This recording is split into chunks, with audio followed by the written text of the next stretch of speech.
All right, Grady, thank you very much. I do want to bring in political analyst Brian Sobel. As always, Brian, we appreciate you standing by. We want to talk with you everything politics. I want to bring up something that we just watched in that piece. Have you noticed a lack of Harris making herself available to the press as of late? Austin, yes, it's glaring. She is avoiding sitting down and talking to the media, one on one, or even one on three, one on five. It doesn't really matter. But there's a reason why they're keeping her away from the media, and I think it's because they want her to set her own agenda and to basically be unfettered in her interactions with constituents and possible constituents. And so they're keeping her at arm's length from the media. But Austin, that's not going to last. She has to begin sitting down and taking the hard questions from the media. I'm curious too, because for most Americans, these events are their first introduction to Tim Walz. What's important for a VP pick to say when they're introducing themselves to a national audience in 2024? Did we learn anything from J.D. Vance's introduction to the national spotlight? Well, both for Vance and the Harris running mate Walz, the answer is like they said. That's what a VP candidate does. Reason if you go back a little bit and why Tim Walz was probably selected, and J.D. Vance, is that they don't overshadow the person at the top of the ticket.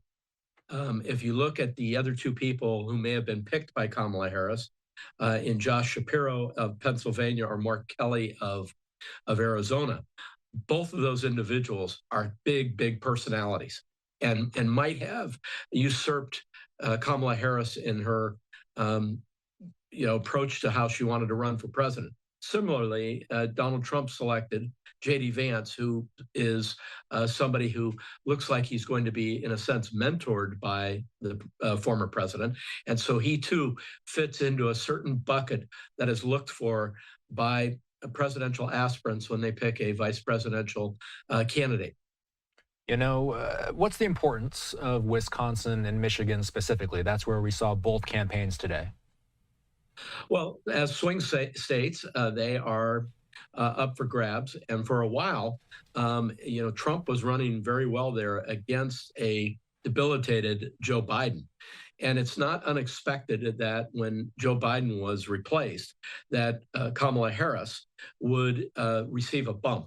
And she received a further bump with bringing on Tim Walz. And that is going to last through the Democrat convention, and there'll be this bump there, but then it's going to settle down after the convention, and then, as I like to say, game on. That's when it's both of these teams going after each other, and you're already seeing the precursor of it in their commentary, one against the other. J.D. Vance saying, "Why isn't Kamala Harris meeting with the media?" And and Harris and Walz accusing Republicans and Trump and Vance of being totally out of step with America, being weird, all of those sorts of things. So you're going to see these things going back and forth, but you are going to see a tempering of the polling. That is to say, it's not going to shoot up or shoot down too far after the Democrat convention, where the Democrats will get a good, solid bump in Wisconsin, in Michigan, in Pennsylvania, in some of these other swing states. But it will come back like the tide. It will recede. Yeah, that's exactly what I wanted to ask next. How short are voters' memories? Well, I think as voters learn more about all of these candidates, they'll start finding what works for them. And so what happens at this stage of a campaign, and you say, oh, it's only 3 months out, is that people are just now starting to pay attention. And pretty soon, then the ballots start going out, the mail-in ballots, and then people start thinking about November 5th and what it all means. That's when people get serious. Traditionally, most campaigns at all levels really take off after Labor Day. We have been in a number of cycles in the United States where these campaigns seem to be going on forever. But people really focus over the next month on the Harris Walls and the Trump Vance tickets and do compares and contrasts. And that's where we'll start seeing, I think, more reliable, Austin, more reliable numbers. I want to ask you about some of the news of the day. We likely heard that Trump praised Walls in 2020 over handling of George Floyd protests. How important are stories like this to voters, Brian? First of all, some of these stories are getting a little long in the tooth. And so they, both campaigns are going to have to find more contemporaneous things to really motivate voters. What are their current plans and why are those wrong for America? We can go back and revisit George Floyd. We can revisit all kinds of things in 5 years ago, 10 years ago. Frankly, you're hearing the Trump campaign now looking very closely at Walls's Army National Guard career. And was he really a command sergeant major? Or did he retire just as a sergeant major? Did he really go to war, as it has been implied in a couple of his speeches, or was he really just in Italy? So you're going to see a lot of these things being picked apart over the next weeks. But whether somebody praised somebody or took down somebody years ago probably won't play as much as I say, contemporaneous positioning as we move over these next 90 days, 89 days. Harris and Walls will continue making stops in several more battleground states. They're going to appear in North Carolina, Georgia, Arizona, and Nevada. That's in addition to where we've already seen them, which is Wisconsin, Michigan, and Pennsylvania. Brian, how many undecided voters are even out there at this point in an election cycle? Yes, it's a great question, Austin. And let me preface that by saying you can go to a state, and it doesn't mean that you've recaptured that state or something. You have visited a swing state. That and 50 cents in the old days would buy you a phone call. It's impressions that they're trying to make. Hey, we've come to your state. We want to win your state, and we'll move on. And that's what's happening. And so as it stands, as they across the country, this is really more for clicks and media impressions than anything else. There was a moment after Trump's assassination attempt when the GOP felt more united than it had in a while. I remember talking with you about it after it happened. And at that point, the Democrats, with Biden as their nominee, felt more divided than they had in a while. With the DNC coming up and the VP pick now being chosen in Governor Walls, does it feel like the Harris-Walls pairing is a unifying one to you, Brian? Absolutely. I think Democrats feel like they're back in the game. I believe Democrats for a while there said, hey, if Joe Biden stays in this race, we lose. Unequivocally, we lose. But I think once the president made the decision to leave the race and Harris became the odds-on favorite, remember in that first day or so, she just scooped up every delegate. And that provided some momentum. And then we've been waiting for the vice presidential selection by her, and she picks Tim Walz. And Tim Walz ends up being this, what everybody's calling a safe choice, and I would concur with that. This is somebody who isn't Mark Kelly, who is not Josh Shapiro. And there were only 3 or 4 of these people who I think Kamala Harris would have picked, but she must have felt like she had great chemistry or a lot of chemistry with Walz based on Walz's background. And, her father, Kamala Harris's father, was an educator. Walz is an educator. Walz's wife, Gwen, is an educator. So I think Democrats feel like, okay, we have some unification of a ticket that we can get behind. There's enough there that we can get behind. Now, will that translate to votes in November? We shall see. And before then, there's going to be lots of things going on, including what I guarantee will be a debate between Donald Trump and Kamala Harris, and likely one between Tim Walz and J.D. Vance.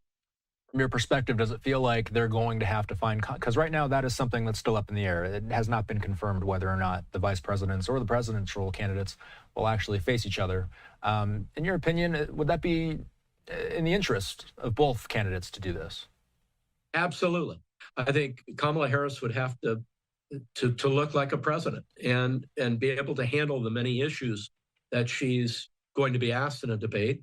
Conversely, Donald Trump, who's been through this at the presidential candidate level, will have to prove that he can coalesce essentially around these disparate issues that he throws out from time to time, and that debate will be watched by a record number of people in the United States, and it will happen. There's just no question in my mind, because it benefits both candidates. It actually cements for a lot of people their vote. And earlier, I should have answered the second part of your question about independence.